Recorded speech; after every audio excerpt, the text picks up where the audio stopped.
Miramos un reservorio. La base. Esos valores conviene un poquito razonarlos para no tener inconvenientes durante el proceso, ¿no? Z es la aceleración en el basamento rocoso. Esa aceleración se traslada a la superficie del suelo mediante ondas. Esas ondas atraviesan una serie de estratos del suelo. Dependiendo de la rigidez de esos estratos, esas ondas se van a amplificar o reducir. Bien. Es decir, que a nivel de la base del edificio llega una aceleración que es Z por S. Luego, esta aceleración en la base del edificio, el edificio o la estructura, dependiendo de su rigidez, lo vuelve a amplificar. Esa aceleración amplificada es Z, S por C. Esa es la aceleración en el edificio, ¿cierto? ¿Está bien? Y eso es lo que tenemos. Bueno, lo demás, el factor de uso es básicamente para tomar en cuenta la importancia y la edificación dentro de la comunidad, ¿no?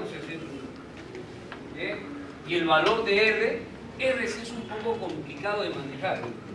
Hay conceptos de ductilidad sobre resistencia que creo que sí es fácil de interpretar, pero hay uno sí que es bien complicado que se llama redundancia estructural. Ese concepto de redundancia estructural es múltiples recorridos para las cargas. ¿Qué significa eso? Si falla un elemento estructural, no se presenta el colapso total de la estructura. ¿Vale? Falla uno y hay uno que puede tomar la carga que dejó de tomar este elemento que falla. ¿Vale? Entonces, este valor de R es un poco más complicado. Nosotros lo manejamos en función de la capacidad de disipar energía de la edificación, pero dentro de él hay otros conceptos que están involucrados y los que hay que más o menos entender, ¿no? Aquí entiendo que hay bachilleres todavía en ingeniería civil, ahí hay, ¿no? Bien. Ahí hay un tema de investigación para un trabajo de tesis. ¿Cómo definir la redundancia estructural de una edificación de albañilería o de concreto? Un tema que lo pueden presentar como investigación, si lo llegan a desarrollar. Hay temas asociados a la utilidad, a la sobreresistencia, pero a la redundancia hay muy poca información. Entonces, pueden ingresar a la página de la ISC, ellos tienen ya más o menos un modo de hacer el cálculo de esa redundancia. Pero en fin, ya no nos detengamos en esas minucias y vayamos. Todos generaron sus fuerzas sísmicas. ¿Ah? ¿Está bien? En mi caso sale 42.8, 40.5, 11.73. Yo acostumbro a trabajar redondeando estas cantidades al entero. Punto 17, esas cosas para mí no tiene mucho sentido. La fuerza sísmica que acabamos de generar se ha generado un modo tal vez diferente a lo típico que tenemos. Lo típico es ir de abajo hacia arriba. Aquí hemos ido de arriba hacia abajo, por una simple razón. Miren, el programa también va a generar las fuerzas sísmicas desde el último techo al primer techo. ¿Está bien? ¿Qué es lo que va a hacer? Muy bien, una vez que ya hemos calculado las fuerzas estáticas equivalentes, hay que centrarnos nuevamente en este reporte. En la parte inferior se nos dice a partir de qué línea en la hoja BLC, que es Basic Load Case, se va a insertar las fuerzas sísmicas que el programa ha calculado. Y por defecto aparece a partir de la línea número 20. Si quieren, ustedes cogen otra línea. Bien. Vean aquí su Basic Load Case. El Basic Load Case, miren que a partir de la línea número 20 no hay nada, ¿no? No hay nada. Voy a volver acá, insertar fuerza sísmica, calcular, y le digo OK. Entramos a la hoja de Basic Load Case y la información de los cálculos que el programa ha hecho se han insertado a partir de la 20ª línea del estado básico de carga. Bien. Miren, el problema que tenemos con el programa es que algunas veces sale fuera del formato mental que tenemos. El formato mental es que el plano horizontal está definido por los ejes X y Y, ¿no? En el programa el formato es el siguiente. Por acá vamos a tener el eje X y por acá vamos a tener el eje Z. Esto es en plano. ¿Está bien? Digamos que aquí está el ducto. No sé si será la ubicación. Bien. ¿Qué cosas calcula el programa? Primero calcula el centro de masas. Por acá está el centro de masas. ¿Está bien? Ese centro de masa lo calcula tomando como referencia el peso por unidad de superficie que hemos colocado, el peso de las ligas y el peso de los elementos verticales que se unen a ese techo. La mitad, ¿se acuerdan? La mitad del entrepiso inferior y la mitad del entrepiso superior. ¿Está bien? Bien, calcula el centro de masas. Además, calcula las excentricidades accidentales a lo largo del eje Z y a lo largo del eje X. Bien. ¿Está bien? La fuerza sísmica va a ser paralela al eje X y la fuerza sísmica va a ser paralela al eje Z. Cuando se refiere a la fuerza sísmica paralela al eje X, le da un nombre, ELX. ¿Está bien? El white load a lo largo del eje X. Y aquí le dice ELZ, el white load Z. Y luego vamos a recordar esto porque, digamos, nos vamos olvidando y eso es normal, porque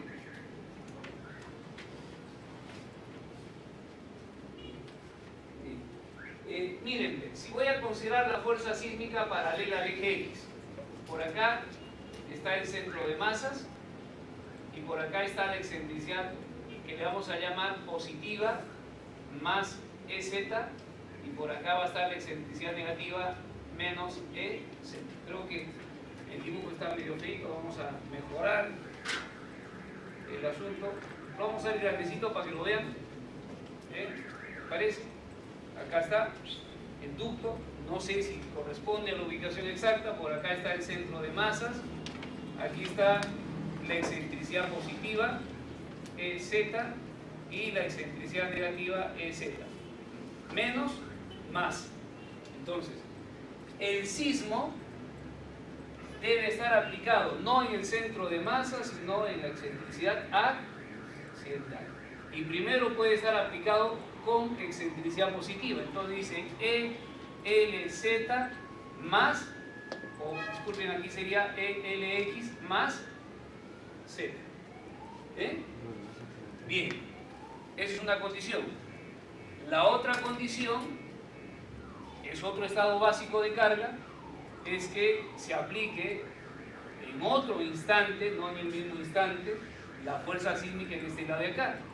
Y será ELX menos Z. Pero son dos fuerzas que suceden en diferentes instantes, en diferentes momentos. Tal vez para no generar confusión, podría decir, ¿no? Borramos acá esto. ¿Sí? Puedo decir lo siguiente. Primero está así, con excentricidad positiva, y luego vamos a tener con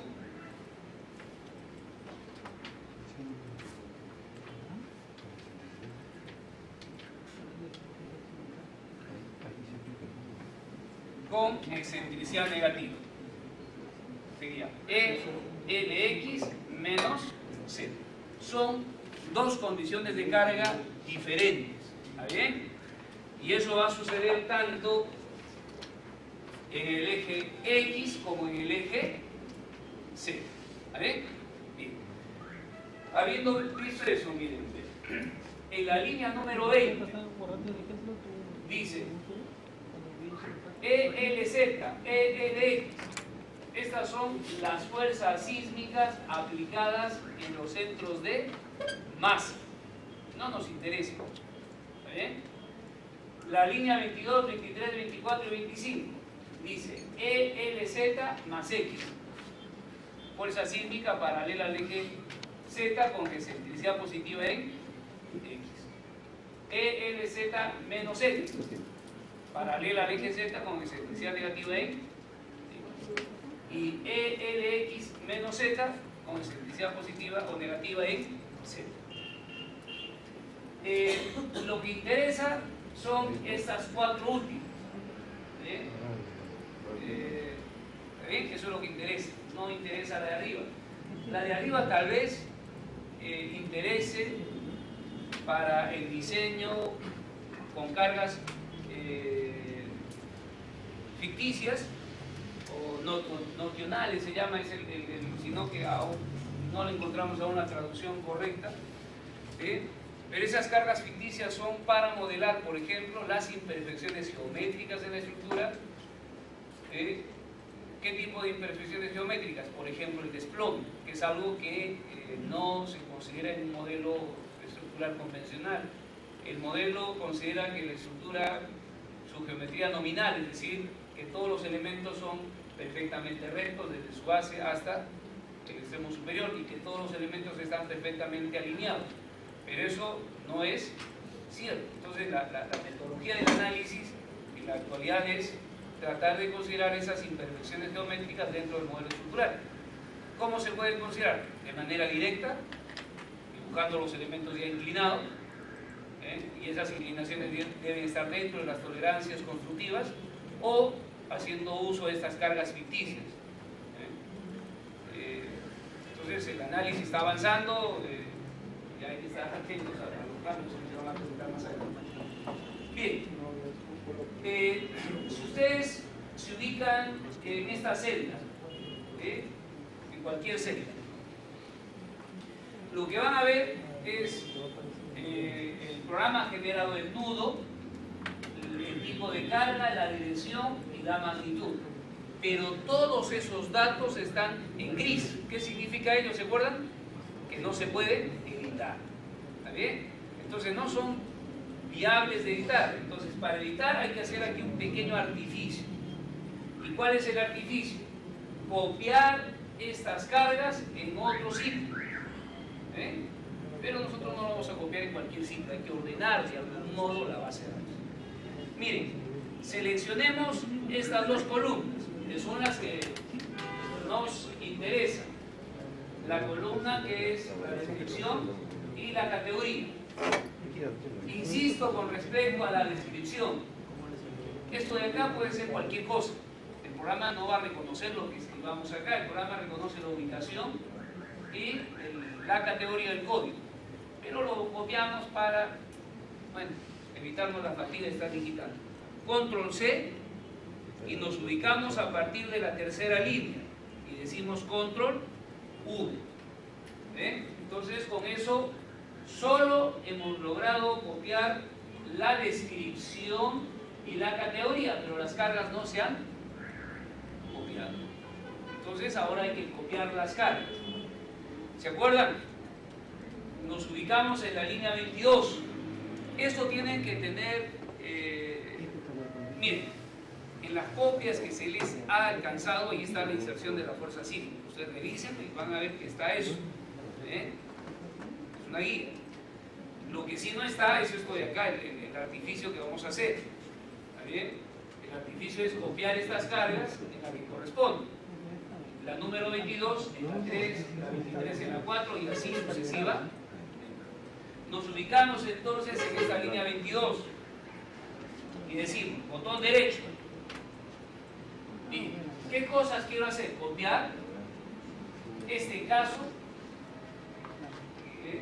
en el caso número 3. Entonces escogemos copiar cargas, bien, y antes de proceder, ¿sí? No procedan de manera macho, ¿no? Hay que leer antes de. ¿Qué dice en la parte superior? Copiar de aquí a dónde. Y abajo, ¿qué dice? ¿Qué tipos de cargas se están copiando? Es decir, nosotros podemos discriminar ahí, decir, solo quiero este tipo de cargas, lo de acá y lo de allá. ¿Ven? Entonces, vamos acá y decimos que tiene que ir en 3. ¿No? 3. Ok, aquí no importa porque solamente hay un solo tipo de carga. Así que puedo tener activo todo. Ok, se copia en 3. Pasamos a la siguiente línea. Copiar en 4. Copiar en 5. Copiar en 6. Esta manera de trabajar en el programa es un poco tediosa, entiendo. Si es que usamos el programa la tenemos que hacer un montón de veces. Eso va a suceder siempre. Bien. Listo. Entonces, ahora, al haber copiado estas cargas en estas líneas, ahora sí va a ser viable la edición de la intensidad de la fuerza y su ubicación, ¿no? Si es que van ustedes acá a esta celda, van a encontrar que los números ya están en negrita, todos los números, por lo tanto todo se puede editar. Bien, ¿todos hicieron ahí? ¿Todos? ¿Todos? Si tienen algún inconveniente, pasan la voz, ¿sabes?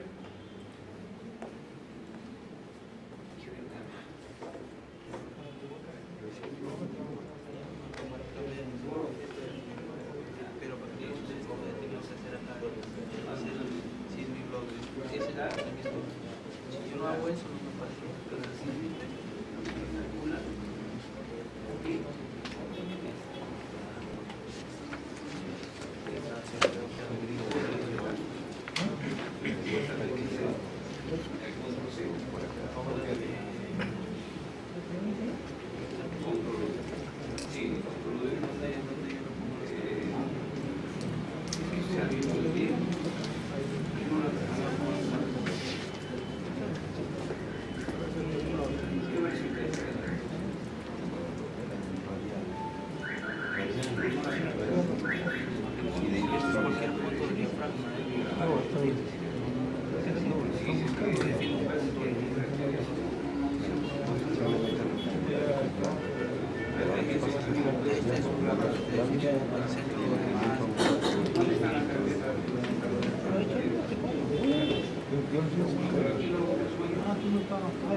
No,